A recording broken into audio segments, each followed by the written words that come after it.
going to. It's just trying to make sure that I have everything set up correctly because I'm still getting some string. Alright, we're streaming. My upload is garbage, though. Going out to YouTube servers. Can you guys hear me at all? Are we getting anything? I'm showing just drop city here.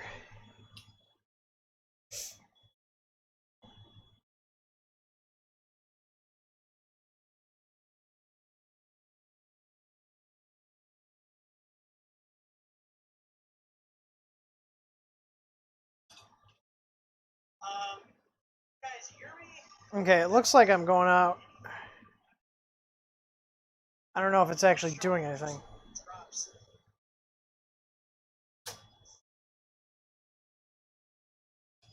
Really weird because OBS is showing red. All right. So, anyways, we'll do this and see what happens. So if it gets terrible, just let me know. OBS is showing absolute garbage for. We're just making sure all our stuff is working here. So we'll leave that printing up here. My sound is going in and out. Okay. Anyways, so, alright, we're showing green now. It's got to be Comcast. It's either Comcast or YouTube servers. I don't know anymore. I just try to stream and something happens every time. OBS is crashing. Something's going on with the network connection. I dropped the bitrate down a little bit from 10,000K, so basically 10 megs a second to 8, but it looks like we're still throttling for some reason.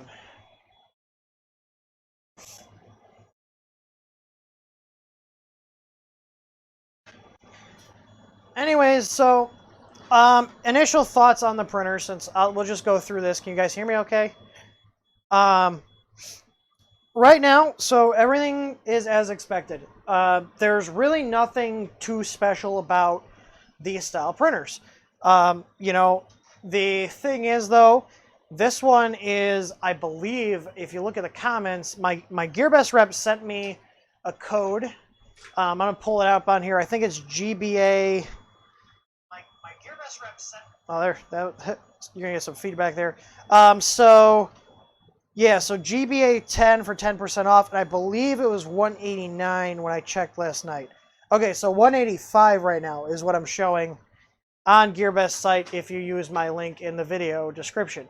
And you should be able to use the code GBA 10, and that will take 10% off. So, 10%, that's going to be another $10 off, almost $18. So you're going to get this printer for around 160 and some change. That's amazing. I think it's going to have similar issues like we see with these other Chinese printers. You know, low quality power supply. This is just generic cheapo power supply. This is actually pretty warm. And this fan, it's either, I can't see if it's on or not, but it's not. There's not much air going through it. I'm not a fan of these power supplies. I always put mean wells on. We're going to be selling mean wells, so once I test fit, my brother designed a new cover to go over the mean wells because the mean wells are half the size, but the screw holes line up. That also will let you use the stock jack. So I'm going to print that off, put it on there, and then if it fits, we're going to add those to the site so people can start upgrading their power supplies or replacing them if they die. And then we'll have an option to get the brick, if you want the bracket printed to go on the PSU, you can do that, but we'll also put the STL file out there in case you want to print it yourself and save a couple bucks. But in terms of print quality, it's average. You know, it looks good. Our layers are looking even. I'm going to go ahead and stop this print so we can take a look at the layers here. All right, so print is canceled. Came off the bed fairly easily. I'm still kind of up in the air about these type of print surfaces. So our artillery that we're working on, the prototype, has this type of build surface on it. So what I don't like about them is they're very inconsistent depending on brands of filament. In my experience, with actually adhering, whereas the build plates they just stick. Are those breaking? Or are those good? All right. So, anyways, let's take a look here at the layers and whatnot. So this is their testing code. I always use their testing code because I want to give it a fair shake with what they provide. So we've got decent layers here. Nothing too crazy in terms of issues. I don't see any problems here. Looking real good.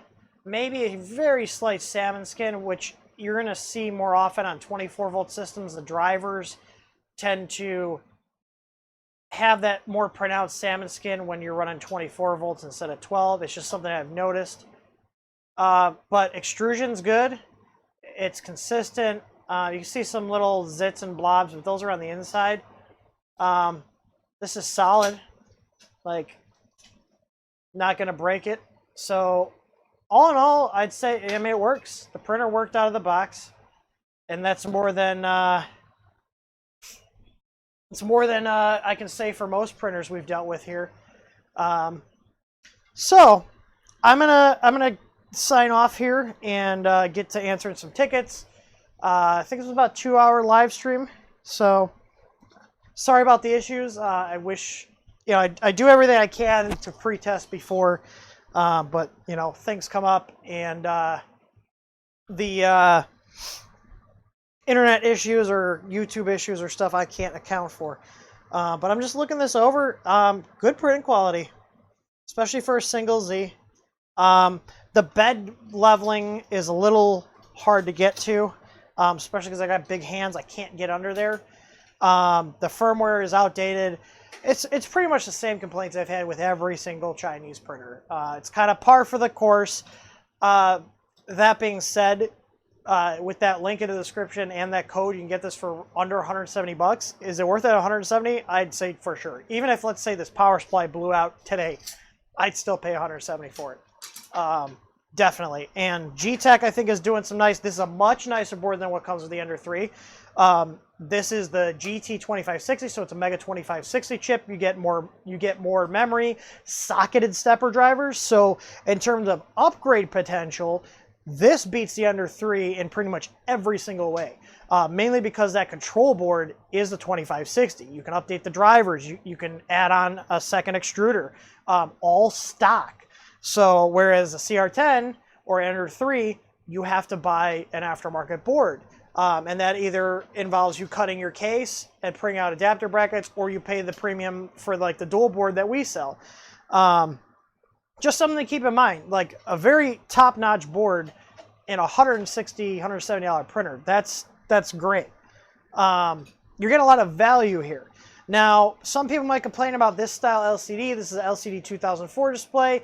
You can't get as pretty of graphics on it. However, it works. At the end of the day, it works. The important thing is that they have the rotary knob. It doesn't have the 5-button navigation. The 5-button navigation, like what you see on like the early A10, A8, like it's got center button, then 4. They're terrible. If you see a printer with that, don't buy it. You're gonna go nuts trying to use it. So all in all, for the price, yeah, I would. It gets 2 thumbs up from me. I'm gonna have fun modifying this little machine. Like I said, I'm going to start out, I'm going to do firmware and bed leveling and get rid of the springs. So that's basically when a new machine comes through here, I get the firmware done. I add our easy ABL sensor and update the firmware, and I run it like that for a little while before I do anything major, or I just run it till it breaks and then I upgrade whatever breaks, with the exception of the power supply. I do not trust these to run unattended. The mean wells are proven that they don't cause fires. These on the other end tend to blow up. And that's any printer manufacturer. They don't ship mean wells typically unless you get the higher end models. And then obviously getting rid of the springs. I got some little aluminum spacers I have that should fit this quite nicely. But yeah, for a good starting point, God, I can't think of, I mean, this is less than what I paid for my A10 A8. and I paid $220 for that over 2 years ago. This is a lot better machine than the ANET A8 or the A6 or the A2 or even the TiVo Tarantula. I parted out my TiVo Tarantula. I did the review. It was one of the first few printers that got sent to me, and the TiVo Tarantula, I don't even know why they still sell it, because there's a lot better options that even TiVo has out that competes with them. Which the next live stream will be for the TiVo Flash, which I have sitting outside the door. So that's what's coming up. If you guys have any questions, go to ask them now. I'm going through the chat. Yeah, you guys are welcome. No problem. I'm glad we got some people in here. We hit about 30 viewers, so which is pretty good. I'm sure more people will watch the after recording. Maker Mike, does dual board support 24 volt? It does. It works on 12 to 24. So that being said, we did add support for the Ender 3 to it. So because that board will fit in and the LCD works with the Ender 3. So yeah, absolutely. The CR10S dual boards that we sell work with 24 volt inputs with no issues. I'm going to check the tracking right now because I just got the FedEx tracking number this morning from our supplier over there that's working with us on behalf of Creality, or working with Creality on behalf of us. So yeah, it looks like shipping label was created. It has not updated. It says it's scheduled for Thursday, so it's scheduled for tomorrow. So I'm assuming since there's no updates here, they're probably still prepping it. We're probably going to have them in next week. So yeah, Tor, yeah, definitely catch up with me. Now I got my A10 out of the box. We can start really going ahead with getting the firmware. I know you and Mac were working on the firmware for those. So I'll jump in on the fun. I'm going to go ahead and shut this off. And yeah, I definitely recommend this. If there's any sort of, as with always, basically what I do is if I have a major problem with the machine, I make a follow-up video. If I don't have any major issues with the machine, it doesn't get a follow-up video. I thought about doing like kind of a recap on machines that we've done, just to give you kind of like a, hey, we've been using it for a while. Oh, sorry. We've been using it for a while type of thing. Here's the issues we had or didn't have, our thoughts on it. But the reality is, unless I have a major problem, I don't usually do a follow-up video. We do the unboxing, and I run it through, and if it works, it works, and if it keeps working, then I don't do a follow-up. So, yeah, the U10 is way cheaper. Let me see what, because I can ask my rep too, if she's got any discount codes. So the U10 is a GearBest. I don't know if you guys know, AlphaWise is a GearBest brand. And the U10 I'm showing shipped from their LA warehouse is $450. That is so cheap. Hang on, let me make a link here. Because if you guys are going to buy one, please use my affiliate link, because otherwise, if I don't care about the commission. But what happens is if I don't get any sales, then they stop sending us machines, and then we have to purchase them. And there's just some machines I won't waste the time on. So yeah. All right. Yeah, they should take PayPal. There's the link. Try the code GBA10. See if that works on there. I'm gonna message my rep and see if she has any codes. She usually sends me a code list every now and then, but she hasn't sent me one in a while. And there was actually, let me see if she's online. Do you have any codes for the U10? Question mark.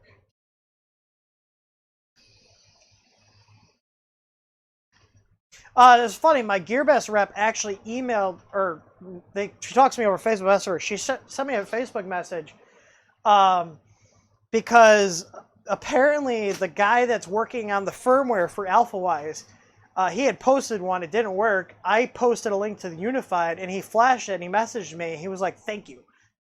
He's like, this works great. And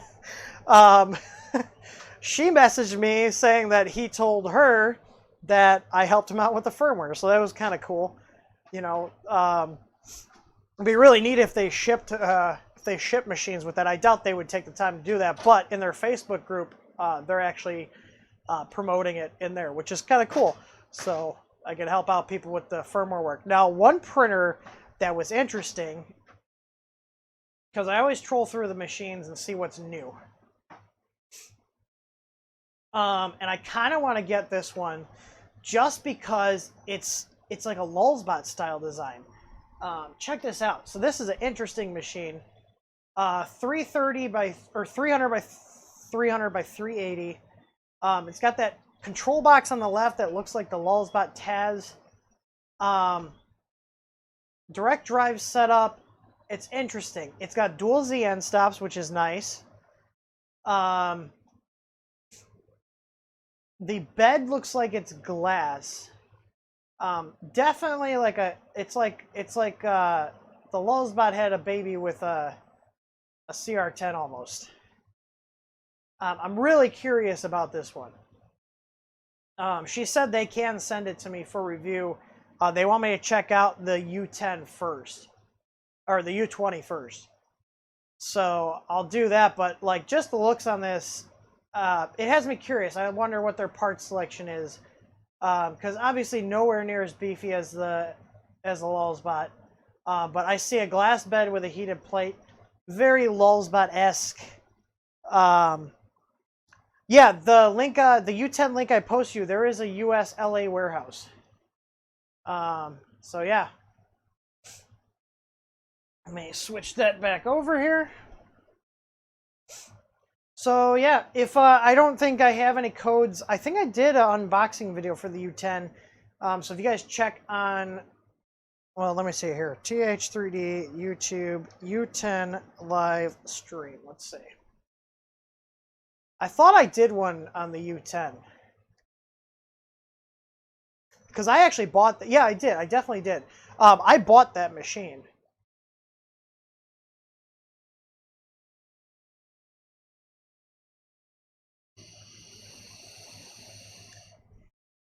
Yeah, I did. 4-hour live stream. AlphaWise 10 or AlphaWise U10 EU for $449 price, EU model only. Now, if you have the EU model, all that means is it comes with the EU plug. They're sending me, so now that this is unboxed and we did the review, if you guys are thinking about getting this, please use the affiliate code down there. Like I said, I don't care about the commission.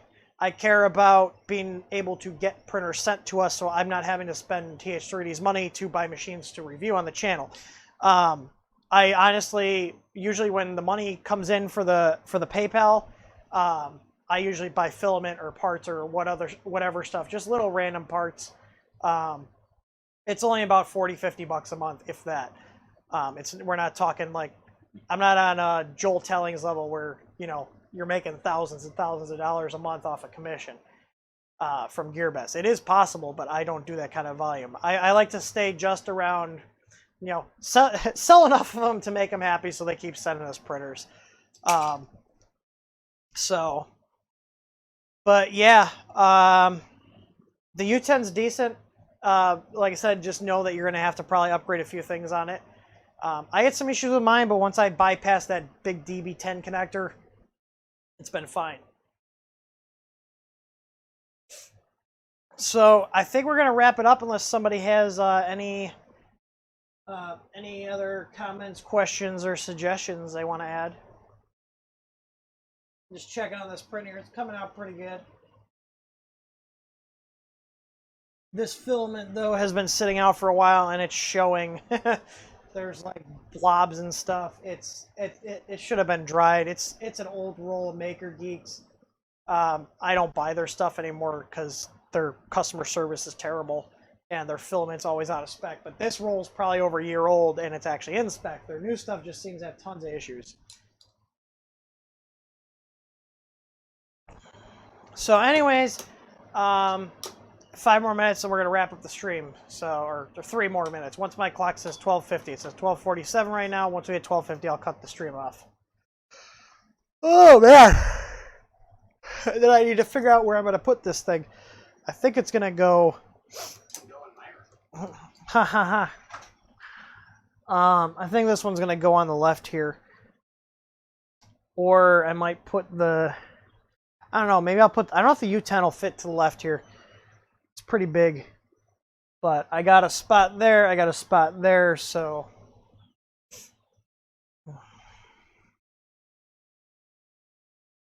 Alright. Yeah, they're going to send me a U20 is going to be the next one. I'll be curious to see what we can do with the board in there. You know, like I said, it's not always the you know, you can have a board, like, look at the Lurge boards. Their hardware is amazing. It'd be great if I could stop yawning.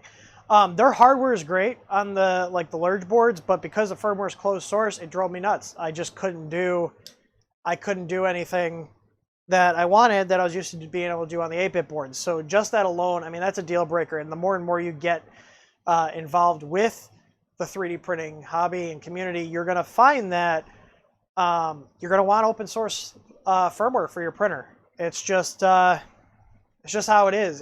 You need to be able to customize your machine. You be able to put whatever parts you want on it, and you can't do that with a closed source board 9 times out of 10.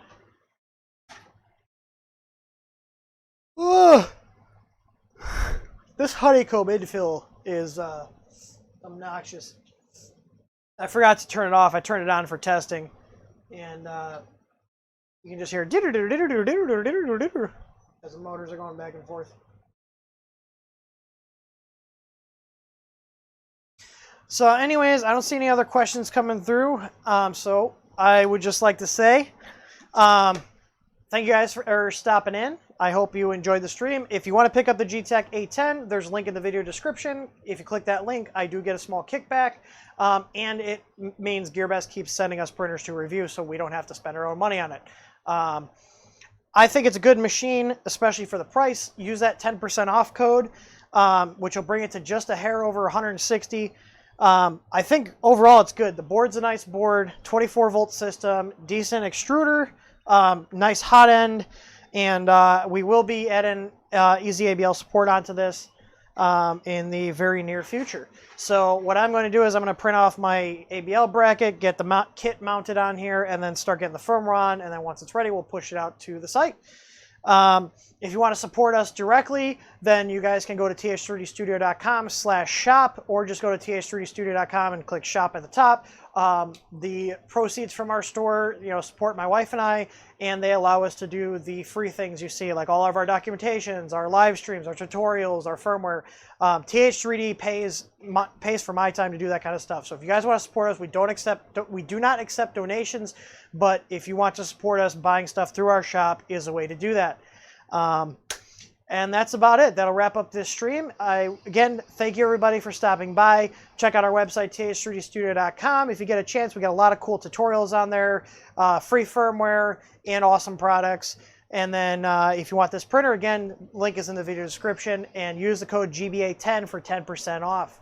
And everybody take it easy, and I'm going to get back to work.